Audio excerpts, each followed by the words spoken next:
hari Senin 12 Rabiul Awal tahun ke-11 Hijriah, bersamaan dengan hari lahirnya Rasulullah, hari Senin tanggal 12 Rabiul Awal tahun ke-11 Hijriah, Allah perintahkan kepada malaikat Jibril, Jibril, kau turun jemput kekasihku Muhammad, cabut nyawanya, dengan catatan tanya dulu, jika dia sudah mau lakukan tugasmu, tapi jika belum mau tunda tugasmu sampai dia mau. Panggil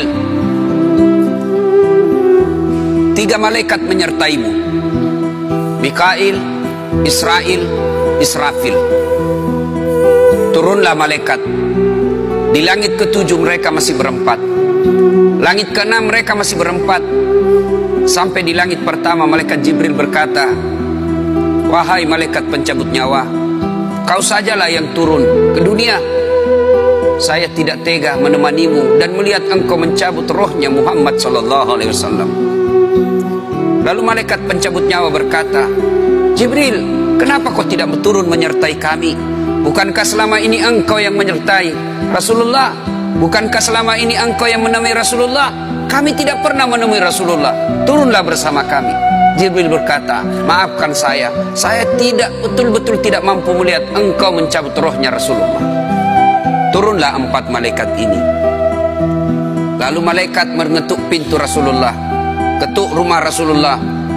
Assalamualaikum warahmatullahi wabarakatuh ya Rasulullah. Nabi dalam rumah menjawabnya, waalaikumsalam warahmatullahi wabarakatuh. Fatimah membuka pintu, ternyata tidak ada orang di depan pintu. Rasulullah lalu bersabda, sudah ada di samping saya. Malaikat pencabut nyawa berkata, ya Muhammad, hari ini aku diperintah Allah untuk mencabut ruhmu. Menurutmu bagaimana?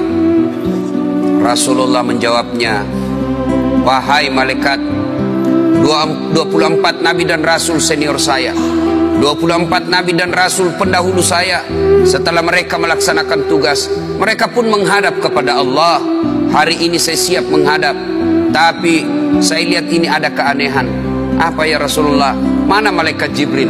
Kok tidak ada di antara kalian? Mana sahabat saya? Mana Jibril?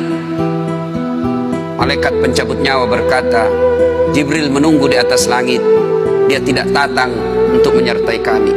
Lalu Nabi perintahkan, kau panggil dulu, ada perkara yang penting yang ingin saya tanyakan kepada Jibril. Setelah itu saya siap menghadap kepada Allah.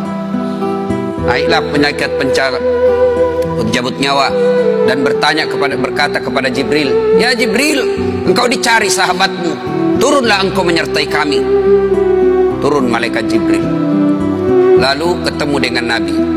Nabi bertanya kepada Jibril, ya Jibril, kalau hari ini aku harus menghadap kepada Allah, tolong berikan saya berita gembira, tolong perdengarkan saya kalimat yang nikmat di telinga saya. Lalu Jibril bersabda, ya Muhammad, saya dapat berita gembira dari Allah. Seluruh malaikat yang pernah Allah ciptakan antri untuk menyambut rohmu ya Muhammad. Apalagi ya Jibril, ya Muhammad, seluruh nabi 24 haram masuk surga sebelum engkau lebih dulu. Meskipun engkau nabi paling terakhir, tapi Allah memberikan garansi dan jaminan, haram seluruh nabi dan rasul masuk ke dalam surga sebelum engkau lebih dulu ya Muhammad. Nabi mengucapkan alhamdulillah. Apalagi ya Jibril, ya Muhammad, jika engkau punya dosa dan kesalahan, Allah telah mengampuni dosa dan kesalahanmu. Nabi bersabda, alhamdulillah. Tapi ya Jibril, itu kan saya, itu diri saya. Ya Jibril, saya tidak cemas soal diri saya tidak ragu soal diri saya.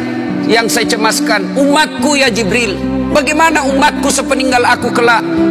Subhanallah, Nabi tidak mencemaskan anaknya, Nabi tidak mencemaskan istri beliau, Nabi tidak mencemaskan keluarga beliau.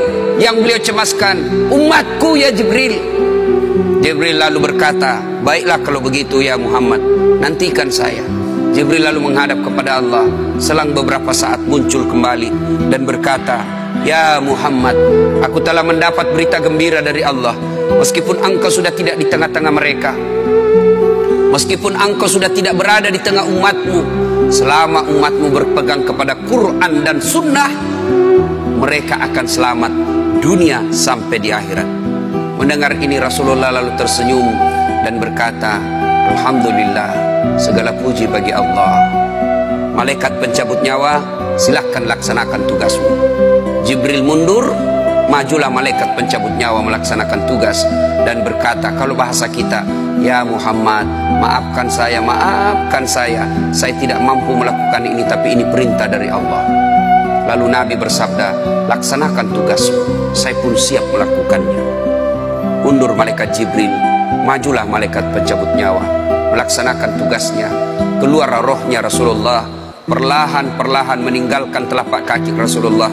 Telapak kaki Rasulullah menggigil, naik ke atas betis Rasulullah, naik ke paha Rasulullah, sampai ke perut. Bercucuran keringat Rasulullah, keluar keringat Rasulullah di wajah Rasulullah. Malaikat Jibril lalu berpaling. Nabi lalu bersabda, wahai malaikat Jibril, kenapa engkau palingkan mukamu? Apakah engkau jijik melihatku? Apakah kau jijik melihat wajah saya? Jibril bersabda, ya Muhammad, ketahuilah demi Allah yang menguasai segala-galanya, tidak aku jijik melihat mukamu ya Muhammad. Aku tidak tega melihat engkau menghadapi sakaratil maut. Aku tidak mampu melihat engkau menghadapi sakaratil maut. Nabi lalu bersabda, ya Jibril, ketahuilah, andai saja Allah tidak cinta kepada aku, andai saja Allah tidak sayang kepada aku, betapa sakitnya sakaratil maut ini. Tapi aku mohon kepada Allah, ya Allah, jangan engkau timpahkan sakitnya sakaratil maut ini kepada umatku. Bebankan seluruh penyakit sakaratil maut ini, bebankan seluruh sakitnya sakaratil maut ini hanya kepada aku. Jangan engkau berikan umatku ya Allah. Begitulah cintanya Rasulullah kepada kita.